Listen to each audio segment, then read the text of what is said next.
My name is Niels Larsen from Nektar Technology, and we are launching the Aura Beat Composer controller.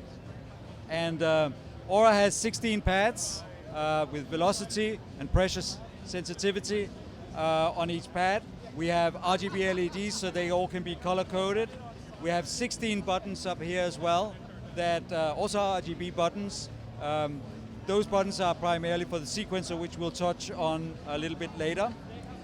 We have 8 rotary pots, high quality pots, basically giving you great resolution as well.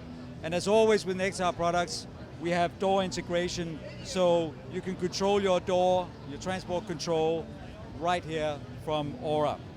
But the main part of Aura is how it actually works with our Nektarine 2.0 software. So let's take a look at that. I have loaded up a patch here with Addictive Drums 2.0, and it's automatically mapped out to play all the different sounds that I have in this particular plugin.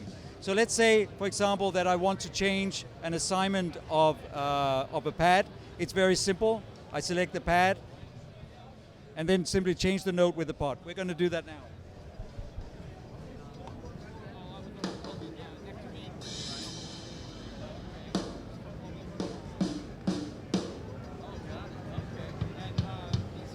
So now suddenly I have a kick drum, but maybe I don't actually want a sound that's part of this particular plugin. Let's say I would like to add a sound from another plugin.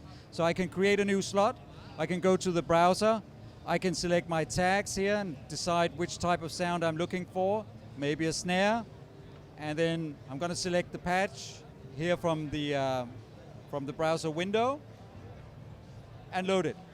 And that instantly loads the Bolt plugin right here with the snare drum sound playing.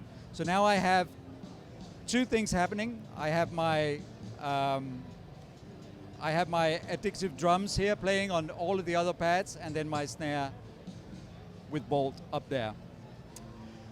We also have effects. So let's say I would like to add an effect to Bolt. So again, I select the pad and then select FX1, browse. The process is exactly the same way. So it's very easy once you've learned it. And you select reverb, go back to my patch list and load a small room patch.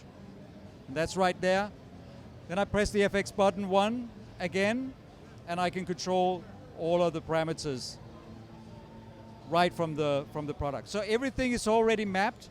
So if I go to the plugin, press the plugin button, I hit a pad, and I can control the parameters that are available for that particular instrument. So I have level, I have tuning, depending on the plugin. You know, each plugin has different parameters, but most of it is mapped by us already. So you just go right to it, you start playing, start tweaking straight away. We also have a repeat function, which is a cool little thing. So let's just have a play with that. What I'm going to do is activate repeat. I'm going to use pressure to control velocity, and then I'm going to make changes to how the repeat works so that, or behaves, so that we get some accents and stuff. So let me just try and do that.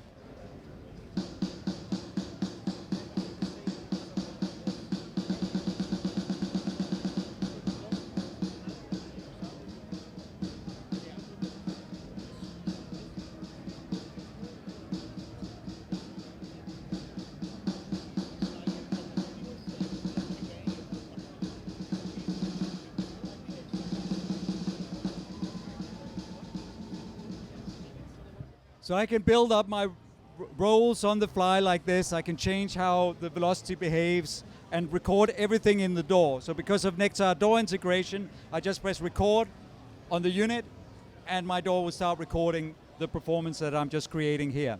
The other thing I can do is I can use the sequencer, and this is where we go back to the RGB buttons up here, and just basically trigger a pattern. Each pattern corresponds to the drum sound that we are playing, or that we're playing from the pads in the other menus. But right now, actually hitting a pad, let's just change that to the performance mode so that hitting the pad starts playback. So what I can do now is program some steps. And it's a traditional interface, very simple. I've got 16 note values playing, and I'm going to add a couple of accents as well.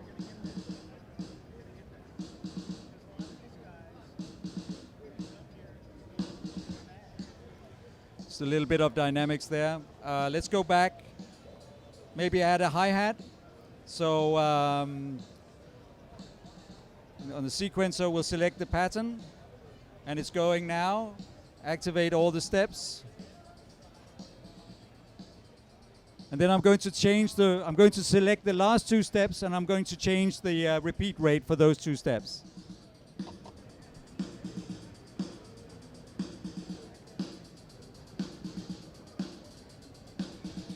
So now I get a nice little roll in there. This sequencer, and I can keep going like this, basically recording up to 16 patterns. Each pattern has 4 parts, so I can, on the fly, change which part is being played, or I can just play them all in a sequence so that I have 64 steps in total. It's a really, really great sequencer to work with. It's intended to be a scratch pad sequencer, so the idea is you build up your groove, you get it to really play great. You can trigger patterns on the fly exactly at the time when you want it, or just in sync in a predictable way with all the other patterns, and then record it into your DAW. And then from your DAW, you just edit it right there. So that's Aura. I hope you enjoyed it. Thank you very much for listening.